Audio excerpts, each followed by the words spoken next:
Hello friends, मैं विधि Gupta and I'm very happy to announce that we are launching CFA Level 1 classes.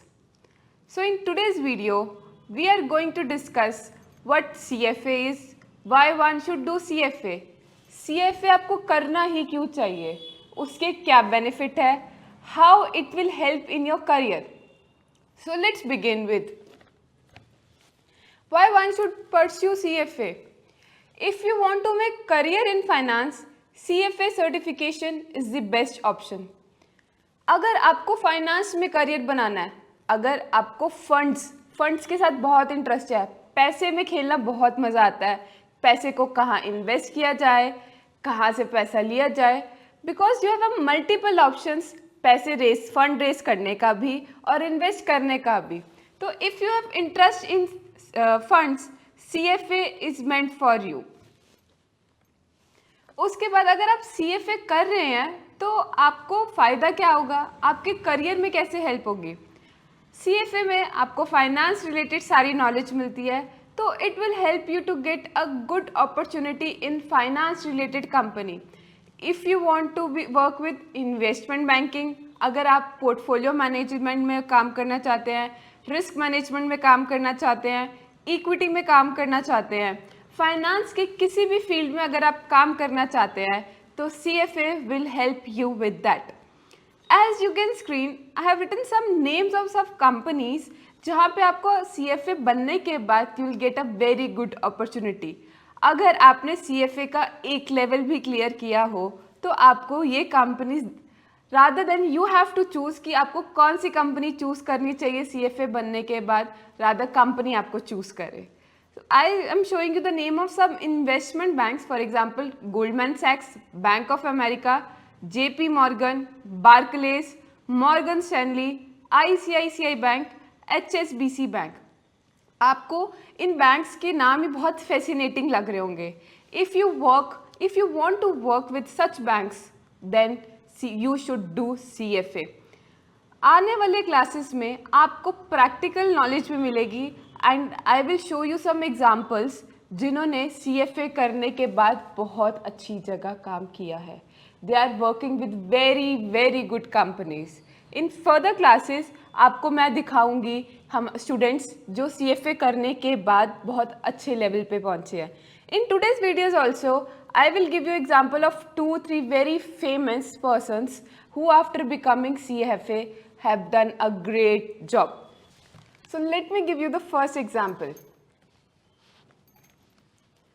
Bill Miller, a CFA.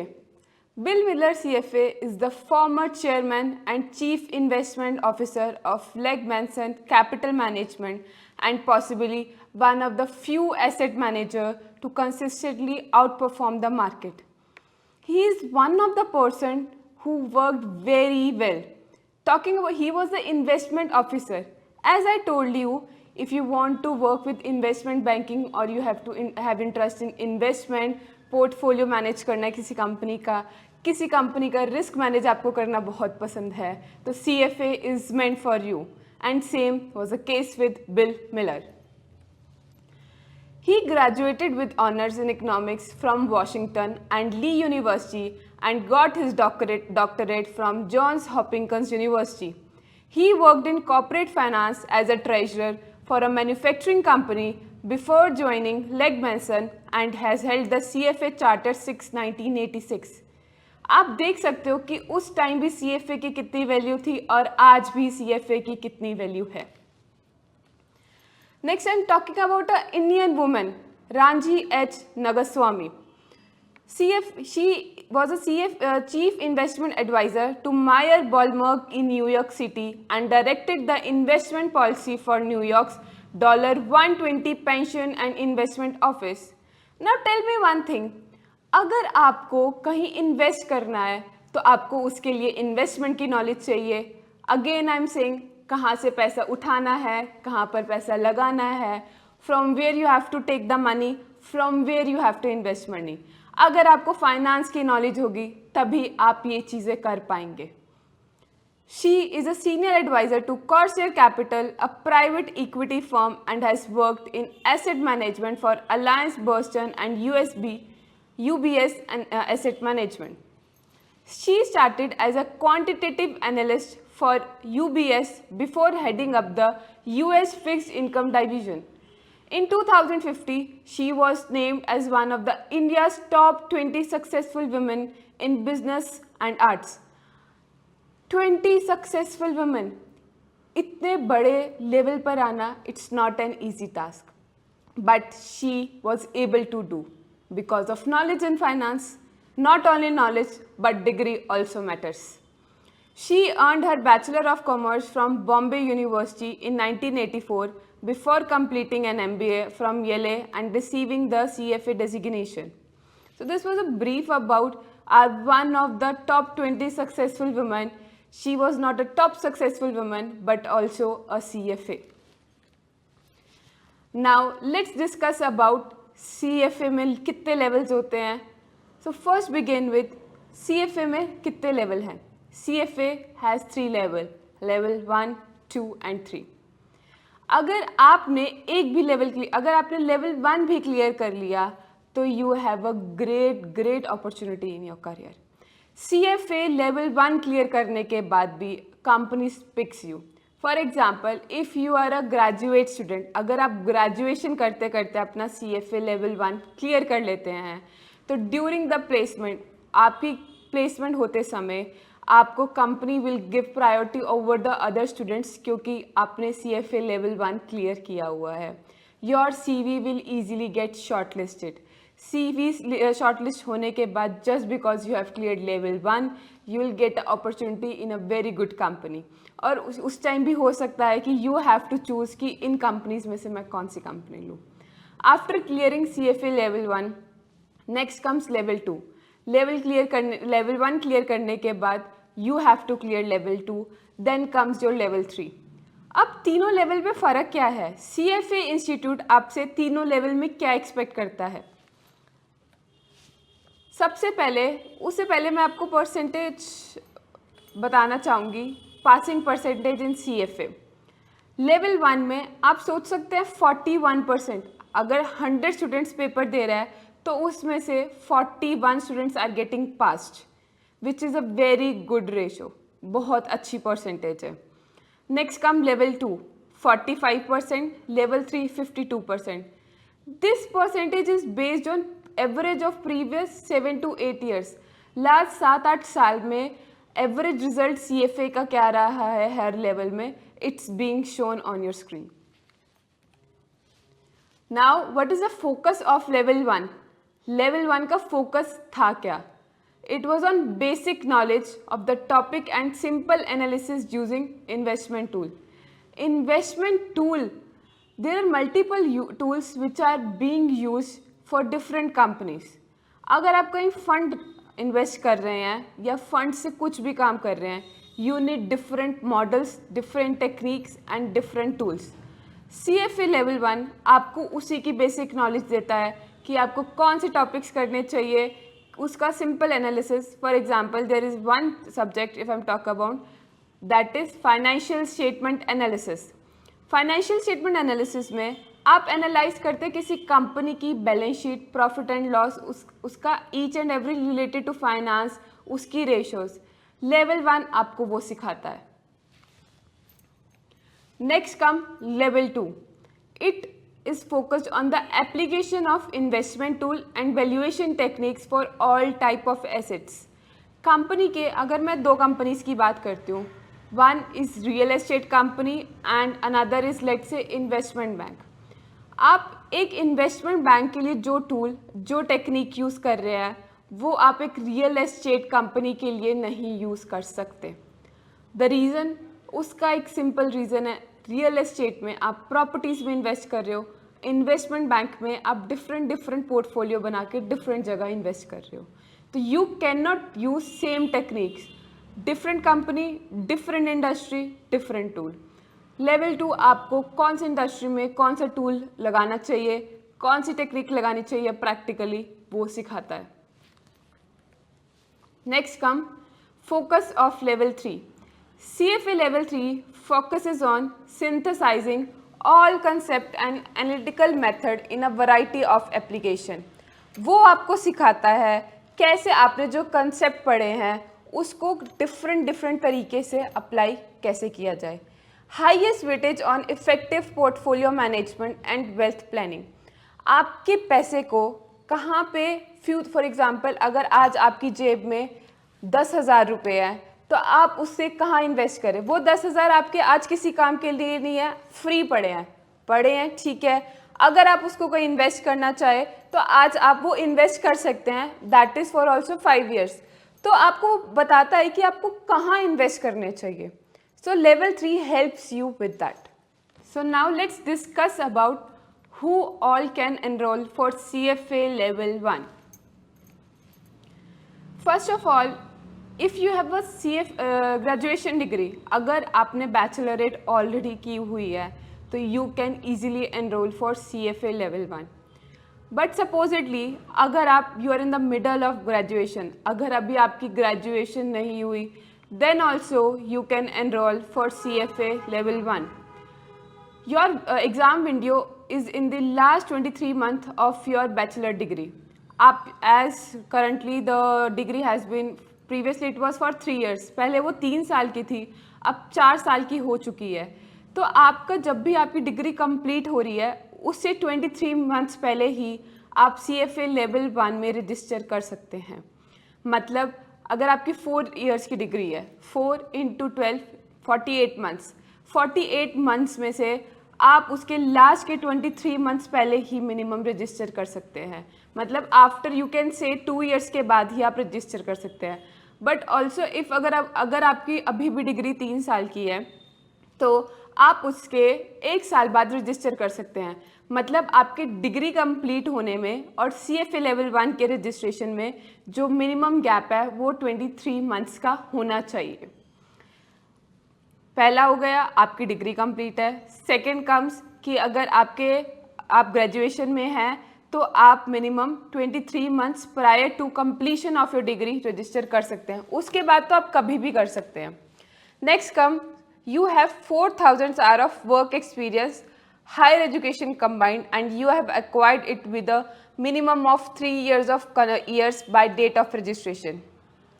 Registration के बाद आपको 4,000 घंटे work experience in a field of finance के किसी भी field में। आप कहीं जॉब कर रहे हैं, आप कहीं ट्रेनिंग कर रहे हैं, even training is even also counted in your work experience कि आपने वर्क एक्सपीरियंस गेन किया हुआ है। अगर आपने वो भी किया हुआ है then also you becomes eligible to appear for CFA level 1. The date of education and professional work service can not be overlapping. आपकी डेट ऑफ एजुकेशन और प्रोफेशनल वर्क एक साथ ओवरलैप मतलब एक ही टाइम पे नहीं होने चाहिए। तो professional work experience need not be investment related. ज़रूरी नहीं है कि अगर आपने CFA करनी है तो इन्वेस्टमेंट से ही रिलेटेड आपके पास एक्सपीरियंस होना चाहिए। पेड आर्टिकलशिप और इंटर्नशिप विल बी काउंटेड। अगर आपने कहीं आर्टिकलशिप की है या इंटर्नशिप की है तो वो भी इनकलकेट, वो भी काउंट हो जाती है and you becomes eligible for CFA level 1.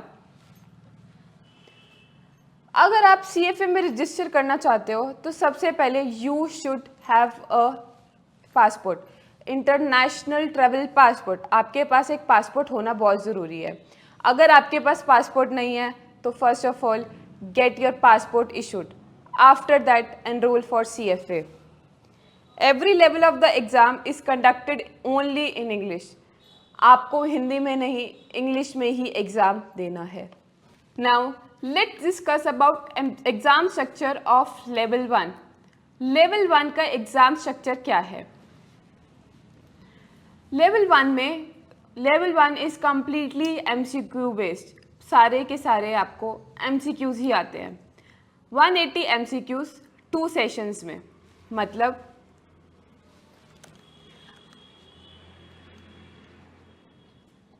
Session 1 and session 2।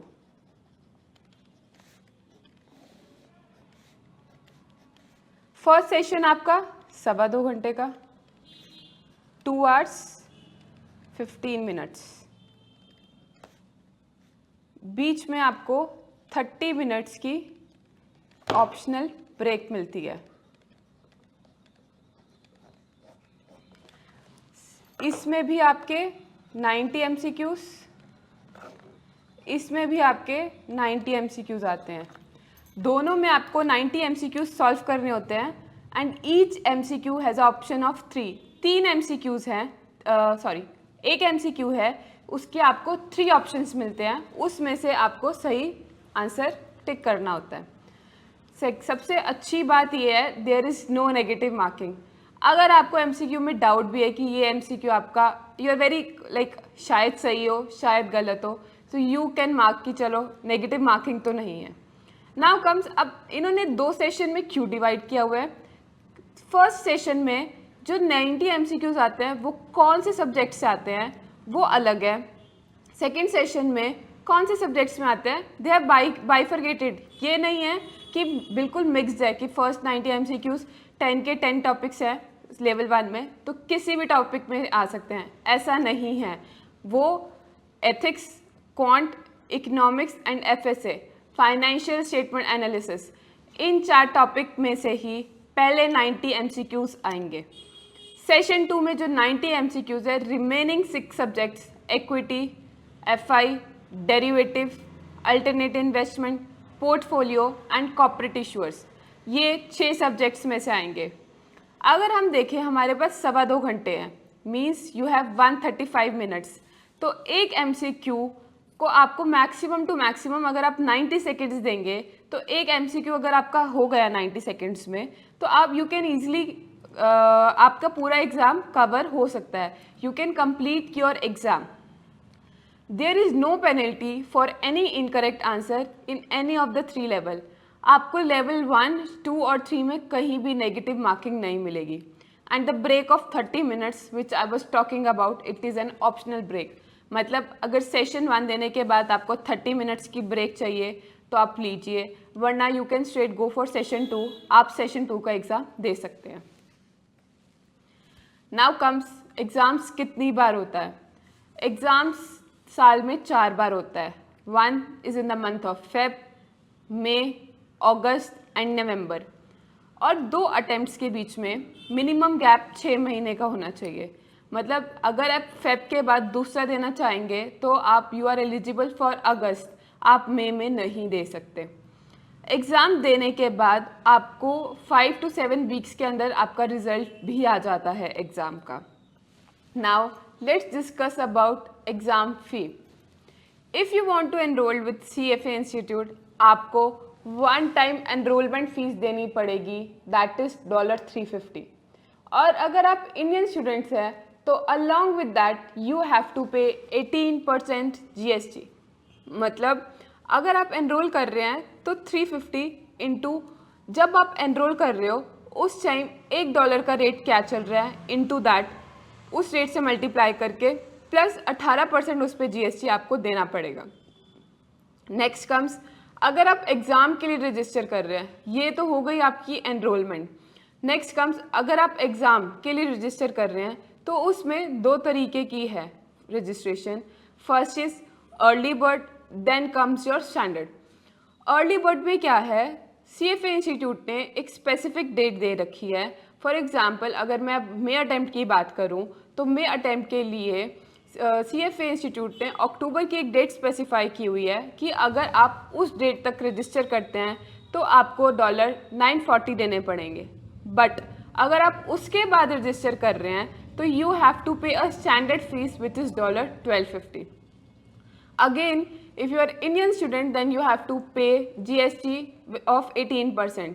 तो आपको $940 इंटू डॉलर का उस टाइम रेट क्या चल रहा है उसको मल्टीप्लाई करके that will be your fees, plus उसके ऊपर 18% GST देना पड़ेगा। Indian candidate will have to pay extra 18% GST on level 1 and enrolment के time. By chance due to some reason if you have to reschedule, आपको अपना attempt reschedule करवाना है तो you have to pay extra $250। और अगर आपको अपनी फ़ीस डेफर करवानी है, फ़ीस कम वो डेफर करवानी है, then you have to suppose to pay $399। But अगर आपको कोई सिवियर सिचुएशन हो जाती है, कोई इमरजेंसी पड़ जाती है and if you write to CFA institute then you are not suppose to pay any deferral fee. अब नेक्स्ट हम बात करते हैं लेवल 1 में कौन कितने सब्जेक्ट्स होते हैं, क्या वेटेज दी जाती है ईच सब्जेक्ट को। लेवल 1 में 10 सब्जेक्ट्स होते हैं, ethics, quant, economics, financial statement analysis, equity, fixed income, derivative, corporate finance और corporate issuer, alternative investment, portfolio management and private wealth. आप देखेंगे स्क्रीन पर इन 10 सब्जेक्ट्स के राइट में वेटेज भी स्पेसिफाइड है, किस सब्जेक्ट को कितना वेटेज गिवन है। 15 to 20% टू एथिक्स मीन्स 100% में से मिनिमम 15% का तो एथिक्स में से आएगा ही आएगा, बट CFA इंस्टीट्यूट मैक्सिमम 20% का भी एथिक्स में दे सकते हैं। आप देख सकोगे एथिक्स को बहुत ज़्यादा वेटेज दी गई है, उसका भी एक रीज़न है। अगर आप CFA के मेंबर हो या आपके कैंडिडेट हो तो आपसे कुछ एक्सपेक्टेशन CFA इंस्टीट्यूट रखता है, which we are going to discuss further. Quant को 6 to 9% की weightage, economic again 6 to 9, financial statement 11 to 14%, equity 11 to 14, fixed income also 11 to 14, derivative 5 to 8%। आप देख रहे होंगे equity, financial statement, fixed income को बहुत अच्छी वेटेज गिवन है after ethics. Finance because main practical, if you are doing something practical तो आपको फाइनेंशियल स्टेटमेंट पता होना चाहिए, इक्विटी में कैसे डील करना है, कंपनी की फिक्स्ड इनकम में कैसे डील करना है आपको पता होना चाहिए। कॉर्पोरेट इशूअर और फाइनेंस को 6 to 9% की वेटेज, अल्टरनेट इन्वेस्टमेंट को 7 to 10% की वेटेज गिवन है। Portfolio management and private wealth again 8% to 12%। Portfolio each and everything will be discuss, क्यों इतनी वेटेज गिवन है वो भी आपको when you will learn about the subjects, हर सब्जेक्ट में क्या है, क्या टॉपिक है, then you will yourself realise कि CFA इंस्टीट्यूट ने हर सब्जेक्ट को इतनी वेटेज क्यों दी है। Let's start with ethics. Ethics जिसको CFA इंस्टीट्यूट ने सबसे ज़्यादा वेटेज दी है, 15% मिनिमम एंड मैक्सिमम 20%। एथिक्स क्या है? अगर आप एक मेंबर या कैंडिडेट हो CFA इंस्टीट्यूट के, तो CFA इंस्टीट्यूट आपसे एक्सपेक्ट करता है कि आप कुछ गाइडेंस, कुछ स्टैंडर्ड्स, कुछ नॉर्म्स, कुछ प्रिंसिपल्स और कुछ वैल्यूज CFA इंस्टीट्यूट की फॉलो करें। मतलब अगर आप CFA इंस्टीट्यूट के मेंबर और कैंडिडेट्स हैं तो CFA इंस्टीट्यूट आपसे एक्सपेक्ट करता है कि आपका बिहेवियर एटीट्यूड कैसा होना चाहिए, कि आप मार्केट में, आप सोसाइटी में अच्छे से वर्क कर तो रहे हैं। अगर आप किसी कंपनी के लिए वर्क कर रहे हैं तो क्या आप उसके स्टेक होल्डर्स के बारे में सोच रहे हैं। नाउ स्टेक होल्डर्स क्या है? क्रेडिटर्स, क्लाइंट्स, एम्प्लॉयज़, इन्वेस्टर्स, आपने जिससे लोन लिया हुआ है, डेट, अनसिक्योर्ड लोन लिया हुआ है, सिक्योर्ड लोन्स लिया हुआ है, banks etcetera.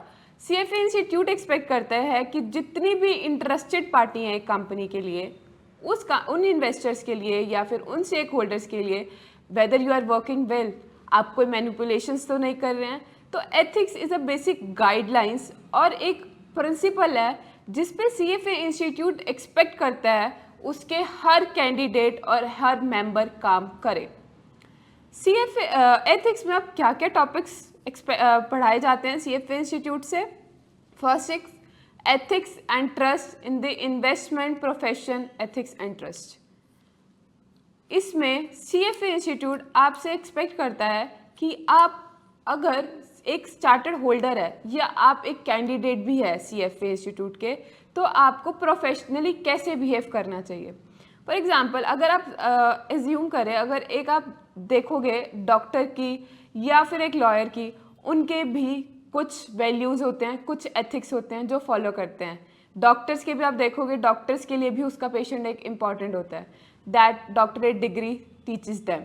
In a similar way CFA institute आपको गाइड करता है आपको फाइनेंस वर्ल्ड में कैसे बिहेव करना है, कैसा एटीट्यूड रखना है, कौन से प्रिंसिपल फॉलोज करने हैं। Next come code of ethics and standard of professional conduct.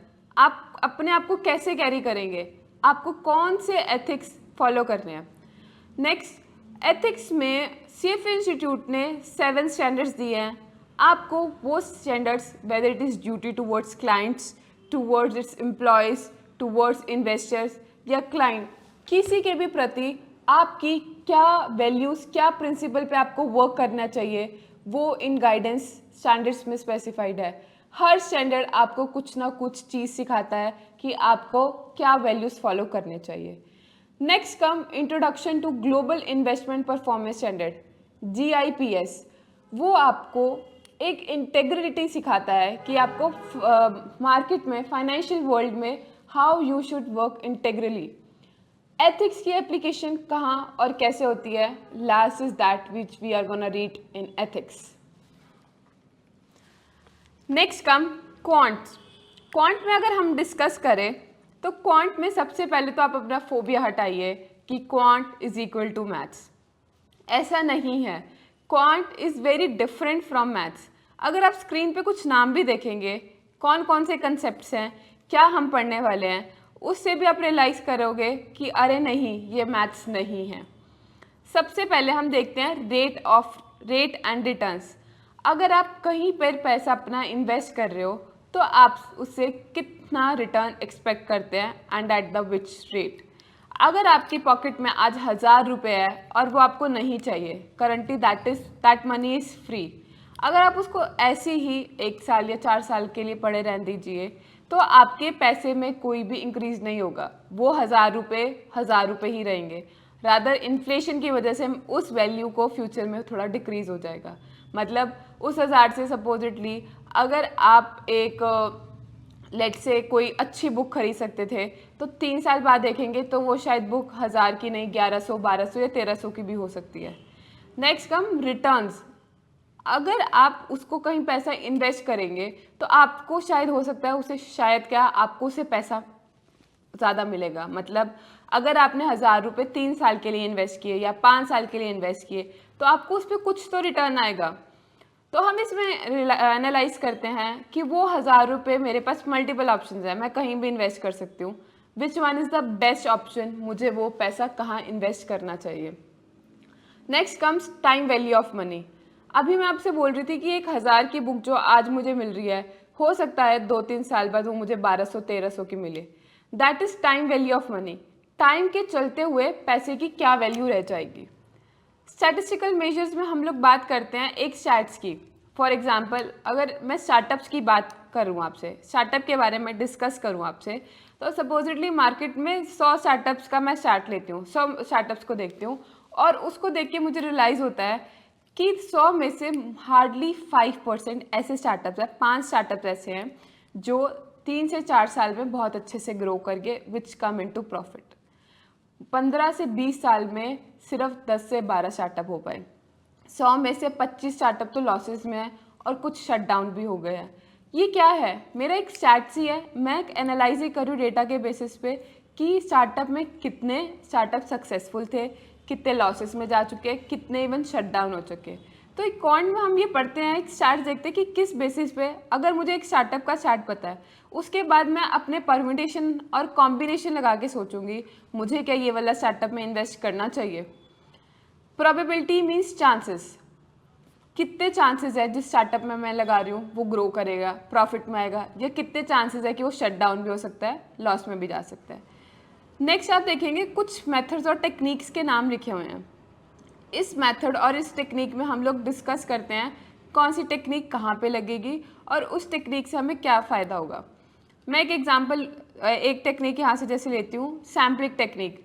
Sampling technique में क्या होता है, हमारे पास डेटा बहुत ज़्यादा बड़ा है।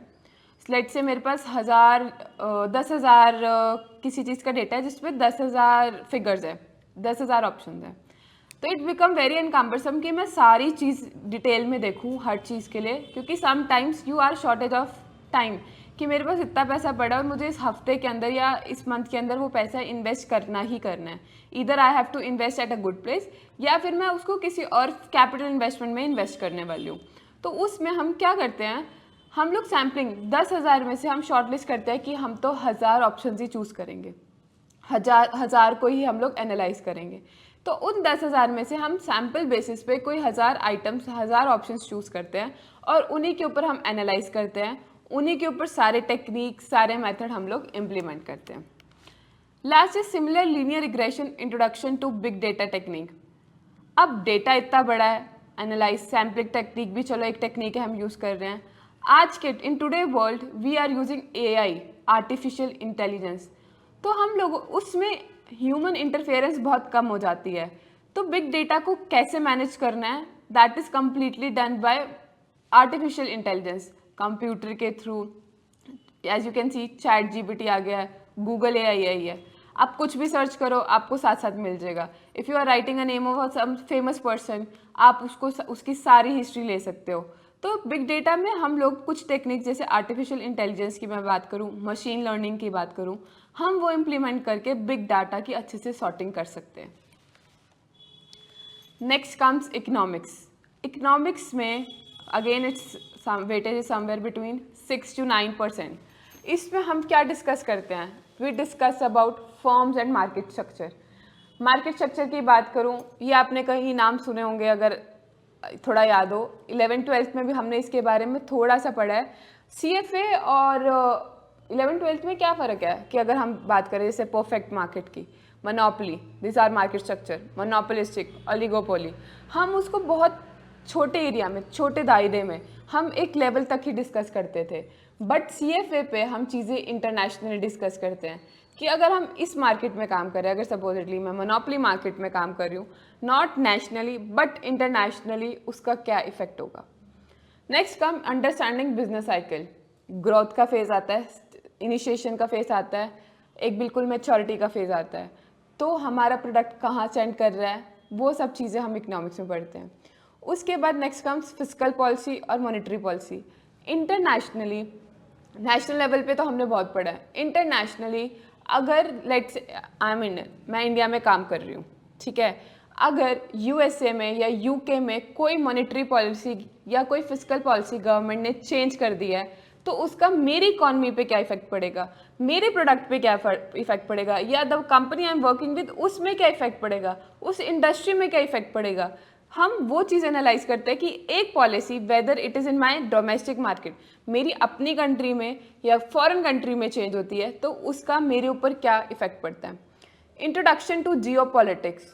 Introduction to geopolitics, politics का ग्लोबली इतनी पॉलिटिक्स चलती है, कहीं वॉर चल रही है, कुछ हो रहा है, लेट्स से अगर अभी आप करंट सिचुएशन भी देखेंगे, बहुत सारी वॉर्स चल रही है, तो उस वॉर का या पॉलिटिकल कोई डिसीजन लेता है, मोदी जी हमारे कोई डिसीजन लेते हैं इंटरनेशनली कि ये प्रोडक्ट्स एक्सपोर्ट होंगे या इस प्रोडक्ट्स का एक्सपोर्ट बंद होगा, तो उनका क्या इफेक्ट पड़ेगा।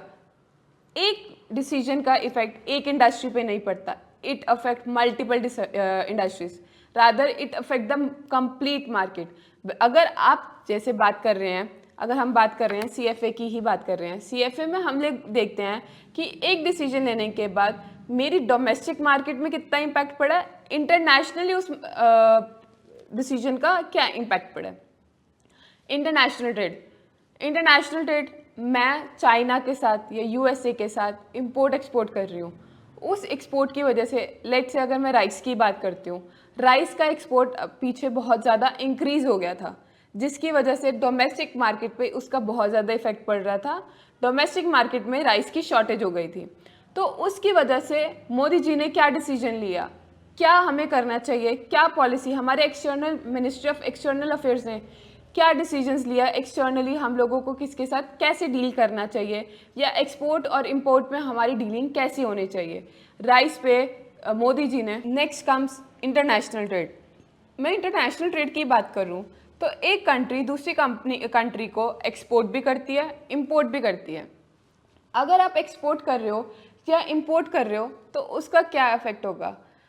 अभी आप पीछे सुनेंगे कि राइस की एक्सपोर्ट इतनी ज़्यादा बढ़ गई थी कि इंडिया में राइस की शॉर्टेज हो गई थी। उस टाइम पे मोदी जी ने क्या डिसीजन लिया, इंटरनेशनली कितना ट्रेड होना चाहिए, कितना राइस जाना चाहिए, या उसके ऊपर कौन से ऐसे बैरियर्स लगे जिसकी वजह से डोमेस्टिक सप्लायर्स एक्सपोर्ट करना बंद कर दें। Capital flow and the FX, that is forex market. Capital का हमारी मार्केट में या फॉरेक्स एक्सचेंज का, फॉरेन एक्सचेंज की वजह से क्या इफेक्ट होता है मार्केट के प्राइस में। डॉलर का price in Indian rupees, $1 let से 60 रुपीज़ का है, कल वो 62 रुपीज़ का हो जाए, तो उसका क्या इफेक्ट होगा हमारी मार्केट में। तो वो चीज़ें हम लोग इकोनॉमिक्स में पढ़ने वाले हैं। Next comes financial statement analysis. It is a very good weightage which is given by CFA institute. Financial statements क्या होता है? एक कंपनी के balance sheet, profit and loss account, trading profit and loss account, cash flow statement, equity owner, ये जब हम चीज़ें देखते हैं, these all comes in financial statement analysis. एक कंपनी की balance sheet, trading profit and loss को या कैश फ्लो को एनालाइज करना comes in financial statement analysis. अब पॉइंट आता है हम उनको एनालाइज कैसे करते हैं। There are different parameters, different techniques which are being used for analyzing financial statements. सबसे पहले हम देखते हैं analysis of income statement, analysis of balance sheet. अब एनालिसिस ऑफ इनकम स्टेटमेंट और बैलेंस शीट, एग्जाम्पल चलो लेते हैं हम लोग। अगर मैं एक रियल एस्टेट, वापस से मैं उस एग्जाम्पल पर आ रही हूँ, अगर मैं एक रियल एस्टेट की कंपनी का एनालिसिस करती हूँ या फिर एक इन्वेस्टमेंट बैंकिंग का, दोनों के पैरामीटर्स अलग होंगे। अगर मैं एक बैंकिंग की बात करूँ, स्पेसिफिकली बैंकिंग में, तो बैंकिंग का फोकस रहता है अपने NPAs पे या बैड डेट्स पे। फ्यूचर में कंपनीज के कितने एसेट्स हैं जिससे उनको एक्सपेक्टेड है कि पैसा नहीं रिकवर होने वाला या पैसा बहुत लेट रिकवर होने वाला है। उसी तरीके से मैं रियल एस्टेट की बात करूँ तो रियल एस्टेट में एक एम्प्लॉयर या एक पर्सन ऑनर चेक करता है कि उसका पैसा कितनी देर के लिए कौन सी प्रॉपर्टी पे स्टक है या उस प्रॉपर्टी के प्राइस क्या इंक्रीज होने वाले हैं, क्या डिक्रीज होने वाले हैं। तो financial statement analysis different industry के लिए डिफरेंट वर्क करता है। NGOs की बात करें तो NGOs का मेन टारगेट होता है सोशल वेलफेयर, तो उसमें हम लोग डिफरेंट तरीके से एनालाइज करते हैं, चाहे उनका प्रॉफिट एंड लॉस अकाउंट हो या फिर बैलेंस शीट हो। Next comes cash flow. As you know, cash flow में अगर आप कॉमर्स स्टूडेंट्स हैं, आपने बहुत डेप्थ में थोड़ा देखा होगा। Operating, financing and investment, 3 activities हम लोग कैश फ्लो स्टेटमेंट में पढ़ते हैं। उन्हीं एक्टिविटीज़ को इन वेरी डिटेल हम लोग फाइनेंशियल स्टेटमेंट एनालिसिस में एनालाइज करेंगे। किस इन्वेस्टमेंट का क्या इफेक्ट पड़ा है या उससे हमें क्या फ़ायदा हुआ है, या हम लोग फाइनेंस अगर इक्विटी से करें कम्प्लीटली या डेट में करें, या इक्विटी और डेट का कितना स्ट्रक्चर रखें जिससे हमारी कंपनी बेनिफिट में जाएगी। उसके बाद अगर आप कुछ इंडस्ट्रीज़ की बात करें तो उसमें inventory becomes very important. Inventory उनका बहुत इंपॉर्टेंट रोल प्ले करती है। इन दैट केस हम उस कंपनी की इन्वेंट्री बहुत अच्छे से नोटिस करते हैं कि उस इन्वेंट्री में whether it is raw material, work in progress या फिनिश गुड, उस इन्वेंट्री के कितने चांसेस है कि वो फ्यूचर में ऑब्सोलीट हो जाएगी, या वो इन्वेंट्री, कितना पैसा हमारा इन्वेंट्री में ब्लॉक है, कितने टाइम पीरियड में वो इन्वेंट्री कैश में, लिक्विड कैश में हमारी कन्वर्ट हो सकती है। तो उसे हम उस तरीके से अच्छे से एनालाइज करते हैं। लॉन्ग टर्म एसेट्स, अगर मेरे एसेट्स में मेरा कैपिटल फंड इन्वेस्टेड है तो उस एसेट से मुझे क्या बेनिफिट होने वाला है, फ्यूचर में उसका क्या बेनिफिट है, उससे मैं कितना पैसा निकालने वाली हूँ, या मुझे फ्यूचर में चांसेस हो सकते हैं कि किसी लेट से मैंने मशीनरी में इन्वेस्ट किए 4 crore 5 crore long term assets में, तो वो कितने टाइम बाद उसका कोई मुझे पार्ट में री इन्वेस्ट करना पड़ सकता है। तो वो हर चीज़ हम लोग एनालाइज करते हैं लॉन्ग टर्म एसेट्स की। Machinery was just an example, long term assets में बहुत आते हैं। आपने इन्वेस्टमेंट ही कहीं बहुत अच्छी जगह किया हो, उस इन्वेस्टमेंट की हम लोग एनालाइज करते हैं कि चलो अगर हम 3 साल बाद या 4 साल बाद उस पैसे को मैं कन्वर्ट करना चाह रहे हैं तो what would be my return long. अब ये थी मेरे बैलेंस शीट की एसेट साइड की बात। अब मैं करती हूँ लाइबिलिटी साइड की बात। लाइबिलिटी में आपको पता है सबसे पहले आता है इक्विटी, ऑनर का खुद का पैसा, उसको एनालाइज करना कितना इक्विटी होना चाहिए मेरा इस इंडस्ट्री में, इस कंपनी में। अगर मेरी इक्विटी लेट से 60% है, डेट मेरी 40% है, क्या मेरे को तब बेनिफिट है, या 50-50 की रेशो है, 75-25 की रेशो है। लॉन्ग टर्म लाइबिलिटीज़, अगर मैंने बैंक से लोन ले रखा है तो कितने का लोन ले रखा है, सपोजिटली मैंने बैंक से लोन ही बहुत ज़्यादा ले रखा है, या मैंने डेट ले रखा है that is at a very higher price, मैंने बहुत अच्छे प्राइस, बहुत ज़्यादा परसेंटेज पे, मैंने 15 मार्केट में डेट, मेरी इंडस्ट्री में कंपनीज ने 10% या 12% पे डेट ले रखा है, where as I have taken the same debt at 15%। तो उसकी वजह से क्या इम्पैक्ट होगा, वो सब चीज़ें हम लॉन्ग टर्म लाइबिलिटीज़ में चेक करते हैं। Analysis of income tax, income tax में हम ये नहीं चेक कर रहे सिर्फ कि हम लोगों को टैक्स कितना पे करना है, इसमें हम लोग डेफर टैक्स के बारे में भी बात करेंगे। डेफर टैक्स एसेट्स और लाइबिलिटी, कॉर्पोरेट टैक्स, टैक्स भी डिफरेंट तरीके के, इनकम टैक्स, कॉर्पोरेट टैक्स। और अगर आज हम टैक्स नहीं पे कर रहे due to different of like अगर हम इंडियन कंपनी की बात करें तो हम उसमें कंपनीज एक्ट भी लगाते हैं, इनकम टैक्स भी एक्ट लगाते हैं। टाइम डिफरेंस की वजह से आज आप शायद कम टैक्स पे कर रहे हो, बट यू नो आपको फ्यूचर में ज़्यादा टैक्स पे करना पड़ेगा। मैं डेप्रिसिएशन की बात करूं, इनकम टैक्स एक्ट के अकॉर्डिंग आपको डिफरेंट डेप्रिसिएशन लगाते हो, कंपनीज एक्ट के अकॉर्डिंग आप डिफरेंट डेप्रिसिएशन लगाते हो। तो आपको देखना पड़ेगा कि उसकी वजह से आपको आज कितना टैक्स पे करना पड़ रहा है और फ्यूचर में due to different acts being applied आपको कितना टैक्स पे करना पड़ेगा। अब ये तो हो गया, आपने सब कुछ एनालाइज कर लिया, long term assets, long term liabilities. अब आप इसके लिए डिफरेंट टेक्निक्स यूज़ करते हैं, डिफरेंट मेथड यूज़ करते हैं। फाइनेंशियल रिपोर्टिंग क्वालिटी से अगर मैं फाइनेंशियल स्टेट एनालिसिस टेक्निक्स की बात करूं या मॉडलिंग की बात करूं, आप एक कंपनी की लिक्विडिटी चेक करने के लिए आप उसकी कैश रेशो भी देखोगे, आप उसकी करंट एसेट रेशो भी देखोगे, आप उसकी क्विक रेशो भी देखोगे। सॉल्वेंसी के लिए आप उसकी डिफरेंट, टर्नओवर के लिए आप उसकी डिफरेंट रेशो देखोगे। तो आप ये रेशोज देख के this ratio is very minute portion की चलो आप रेशो चेक कर रहे हो। इसके अलावा आप बहुत सारी चीज़ें देखकर इन सब डिफरेंट एसेट्स को, लाइबिलिटीज़ को आप एनालाइज करते हैं।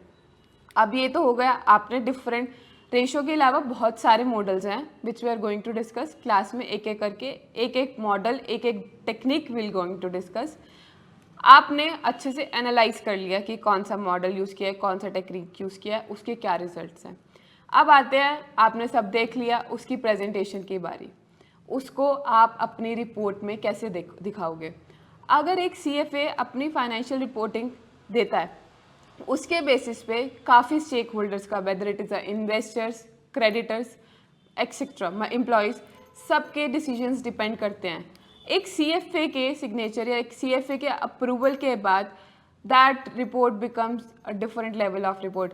दे हैव अ ट्रस्ट कि अरे CFA ने साइन किए होंगे, CFA की स्टैंप है, तो it means I can rely on this report. तो इट्स डिपेंड कि आप अपने रिपोर्ट में हर चीज़ कैसे दिखा रहे हैं, कैसे एनालाइज करवा रहे हैं, कैसे सम अप कर रहे हैं। आप बता रहे हो कंपनी की लिक्विडिटी रेशो कितनी है या कंपनी फ्यूचर में कितना इन्वेस्ट करने वाली है। तो ये सब कंपनी का फाइनेंशियल मॉडल क्या है, क्या कंपनी को कुछ चेंजेस करने चाहिए, या डेट इक्विटी रेशो क्या है, क्या उसे चेंज करने से कंपनी को बेनिफिट हो सकता है, स्टेक होल्डर्स को बेनिफिट हो सकता है। तो आपको वो प्रेजेंट करनी है। द पॉइंट इज, आपने फाइंडिंग्स कर ली, अगर आप उसे अच्छे से प्रेजेंट नहीं कर पाए, क्या उस फाइंडिंग्स का कोई फ़ायदा है? The answer is big no. जितना अच्छे से फाइंड किया है उसको उतने अच्छे से रिफाइंड वे में प्रेजेंट करो। अगर आपकी प्रेजेंटेशन अच्छी हो गई ना, तो आपको स्टेक होल्डर्स या कॉम्पिटिटर्स भी अगर ओवरव्यू लेना चाहे कि चलो हम एनालाइज करते हैं कंपैरिजन के लिए, which ever person is using that report, उसको क्रिस्टल क्लियर पिक्चर मिलनी चाहिए इस कंपनी की। चलो इस रिपोर्ट के बेसिस पे I can take my own decisions. अब मैं रेशियोज की बात कर रही थी, लॉन्ग टर्म फाइनेंशियल नीड्स की बात कर रही थी। आप देखोगे लॉन्ग टर्म फाइनेंशियल नीड्स है क्या? Requirement of funds which are for a period exceeding 5 to 10 years for investment in fix asset. मैं अपनी किसी for example construction of factory में कर रही हूँ, मेरा फंड, मेरा कैपिटल कुछ टाइम के लिए वहाँ पे ब्लॉक होने वाला है। उसे कितने टाइम के लिए मेरा फंड ब्लॉक होने वाला है, क्या उस टाइम पीरियड से एक्सीड कर सकता है? अगर हमें कोई पैसा 5 से 10 साल के लिए चाहिए किसी फाइनेंशियल एसेट्स के लिए, then it becomes long term financial needs. मैं रेशो की बात कर रही थी अभी आपसे, जैसे liquidity ratio, solvency ratio, turnover. आप देख सकते हो, अगर मैं किसी कंपनी की लिक्विडिटी रेशो देख रही हूँ, मैं उसकी करंट रेशो भी देखूंगी, क्विक रेशो भी देखूंगी, absolute liquidity ratio, cash ratio भी देखूंगी। इन अ सिमिलर वे टर्नओवर की बात करूँ, inventory, receivable, capital turnover, asset turnover, cash conversion, networking. Same's come operating profitability ratio, अगर कंपनी ऑपरेट कर रही है तो उसका अर्निंग मार्जिन कितना है, मैंने पैसा कहीं इन्वेस्ट किया हुआ है, उस इन्वेस्टमेंट से मुझे रिटर्न कितना आ रहा है, मेरी इक्विटी पे कितना रिटर्न है, मेरी अर्निंग पर शेयर कितना है। In a similar way you can see on the screen, बाकी सब चीज़ें भी गिवन है। क्लास में will discuss and each and every current ratio कैसे कैलकुलेट करते हैं, क्यों कैलकुलेट करते हैं, कौन सी रेशो अगर सपोज 1 से ज़्यादा ऊपर है, 1 है दैट इज़ गुड रेशो, कम है तो लिक्विडिटी क्रंच है। तो ये सब चीज़ें हम लोग क्लास में डिस्कस करने वाले हैं। अब आप देखोगे टाटा मोटर्स की, टाटा मोटर्स का मैंने एक ब्रीफ लगाया हुआ है यहाँ पर, जहाँ पे आप देखोगे कंपैरिजन ईयर और ईयर बेसिस किया जा रहा है कि कंपनी की ऊपर डीपीएस की बात, डिविडेंड पर शेयर कितना मिल रहा है। 2004 में देखोगे आप तो 8 रुपये मिला है, 5 में 12.5, 2006 में 13, 2007 में 15, 2008 में 15। अगर कंपनी डिविडेंड पर शेयर दे रही है इट मीन्स कंपनी की या तो अर्निंग अच्छी हो रही है या फिर dividend pay out ratio company अच्छा करना चाह रही है ताकि इक्विटी होल्डर्स खुश रहें। उसी तरीके से आप नीचे कॉस्ट ऑफ इक्विटी, मेरी कॉस्ट ऑफ, अगर मैं डिविडेंड पे कर रही हूँ मेरी कॉस्ट ऑफ इक्विटी कैसे कैलकुलेट करते हैं, या मेरा ग्रोथ रेट आप देखेंगे नीचे, ये ग्रोथ रेट कितना है, 2001 में 21% था ऑलमोस्ट, 2005 में 19%। तब भी ग्रोथ रेट थोड़ा सा गिरने के बाद भी company is paying dividend, why the company is paying. तो ये चीज़ें, छोटी छोटी चीज़ें हम लोग एनालाइज करते हैं, being a CFA, being a financial analyst. Analyse करने के बाद पे वी जनरेट आर रिपोर्ट, उसकी बेसिस पे जो स्टेक होल्डर्स है they can take their own decisions.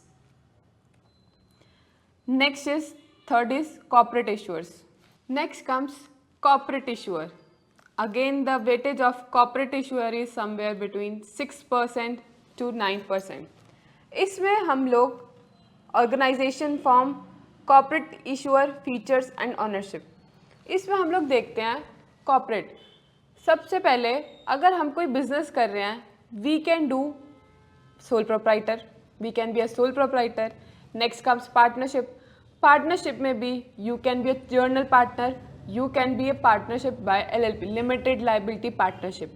next come corporate, corporate में हम लोग एक कंपनी बना देते हैं which is a separate legal entity. Organisational forms क्या हैं, डिफरेंट टाइप के, सोल प्रोप्राइटर, पार्टनरशिप, कॉर्पोरेट। क्या डिफरेंस है, एक सोल प्रोप्राइटर पार्टनरशिप और कॉर्पोरेट से कैसे अलग है, या एक कॉर्पोरेट पार्टनरशिप और सोल प्रोप्राइटर से कैसे अलग है। ये सब चीज़ें हम लोग अपने फर्स्ट चैप्टर कॉर्पोरेट इशूअर में देखने वाले हैं। Next come invested and other stake holder.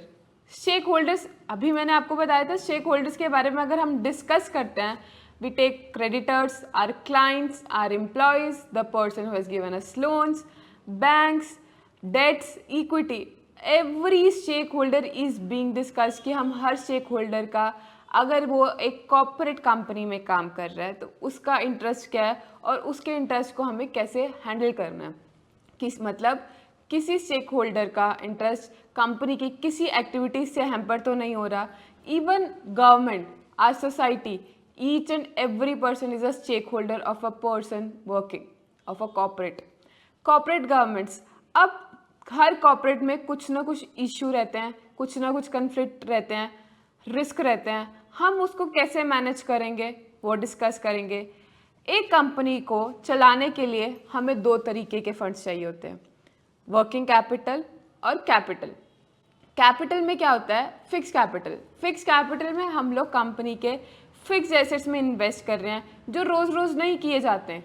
हम फॉर एग्जांपल अगर कंपनी की मशीनरी में आज इन्वेस्ट कर रहे हैं, कंपनी अगर कुछ मैन्युफैक्चर कर रही है उसकी मशीनरी में हम वन टाइम इन्वेस्टमेंट करेंगे, उसकी रिपेयर मेंटेनेंस या पार्ट चेंज होना दैट इज़ नॉट रेगुलर, उसकी रिपेयर मेंटेनेंस चलती रहती है। बट कैपिटल में ह्यूज इन्वेस्टमेंट हम एक ही बार करते हैं, फिर जब वो मशीन कभी ख़राब या ऑब्सोल्यूट होती है then we change that machinery. Working capital, एक फैक्ट्री को चलाने के लिए आपको कुछ पैसा चाहिए रोज़मर्रा के काम के लिए, उस कंपनी को रन करने के लिए, that is working capital requirement. The capital required for day-to-day operations of a company is working capital. Liquidity, company की लिक्विडिटी कितनी है, उसके पास कैश कितना है, या वो अगर सपोजिटली अनफॉर्चुनेटली कोई ऐसी चीज़ हो जाती है, ऐसी कोई मिस हैपनिंग हो जाती है, या फिर ऐसी कोई सिचुएशन अराइज हो जाती है जिसकी वजह से कंपनी को या कॉर्पोरेट को या फिर बिजनेस को इमीडिएट फंड की रिक्वायरमेंट है, तो हमारी लिक्विडिटी कितनी है, हमारे पास कैश इन हैंड कितना है, बैंक में कितना पैसा है, या कोई हमारे पास ऐसा करंट एसेट है हम उसको कैश में कन्वर्ट कर सकते हैं। कितनी जल्दी हम उसको कैश में कन्वर्ट करते हैं, that is our liquidity. Capital investment, अभी मैंने जैसे आपको बताया, अगर मैं कंपनी के फिक्स एसेट्स में इन्वेस्ट कर रही हूँ। कैपिटल एलोकेशन, कितना पैसा किसको एलोकेट करना है, कितना पैसा मुझे फिक्स एसेट में लगाना है, कितना मुझे इंफ्रा में लगाना है, कितना मुझे फ्यूचर इन्वेस्ट करना है। जो मेरे पास आज पैसा पड़ा है, लेट्स से मेरे I am having 100 crore rupees in my hand, उस 100 करोड़ रुपीज़ को मुझे कहाँ कहाँ इन्वेस्ट करना है, कितना मुझे वर्किंग कैपिटल रखना है डे टू डे ऑपरेशंस को मीट करने के लिए। तो वो सब चीज़ें हम लोग कॉर्पोरेट इश्योर में देखते हैं। कैपिटल स्ट्रक्चर, अब मेरे पास इन हैंड 100 करोड़ रुपीज़ है as a company, as a corporate, वो 100 करोड़ रुपए मेरे पास कहाँ से आया है। सपोजिटली अगर मैंने कंपनी स्टार्ट की है तो मुझे इक्विटी से 20-30 करोड़ रुपीज़ आया है। डेट से मैंने पैसा लिया है 20 करोड़, लेट से 50 करोड़ मैंने इक्विटी से लिया, 20 करोड़ मैंने डेट से राइज किया, 30 करोड़ मैंने बैंक से किया। कॉर्पोरेट कैपिटल स्ट्रक्चर, कितना पैसा मैंने कौन से सोर्स से यूज़ किया। नेक्स्ट कम बिजनेस मॉडल्स, हम लोग कौन से बिजनेस मॉडल यूज़ कर रहे हैं ये सब चीज़ें मैनेज करने के लिए, अपना फंड मैनेज करने के लिए, अपने स्टेक होल्डर्स का इंटरेस्ट मैनेज करने के लिए, कंपनी का पैसा मैनेज करने के लिए, बिजनेस को अच्छे से हैंडल करने के लिए डिफरेंट मॉडल्स यूज हो जाते हैं। तो which models which are using in different industry in a different company. Next comes, so these were the 5 subjects which will be taken by me. Remaining 5 subjects will be taken by another faculty, CA Naiya Sachdeva. She'll gonna discuss about that 5 subjects, an overview of those 5 subjects in her video. Still, if you have any query or you need any support for sport related queries, you can contact us on our Telegram channel @CFA by AJSA, or you can pin us on a mail. Our mail ID is pendrivebykclassajc@gmail.com. For some academic related query, you can telegram us at @Vidhi Gupta. Thank you so much.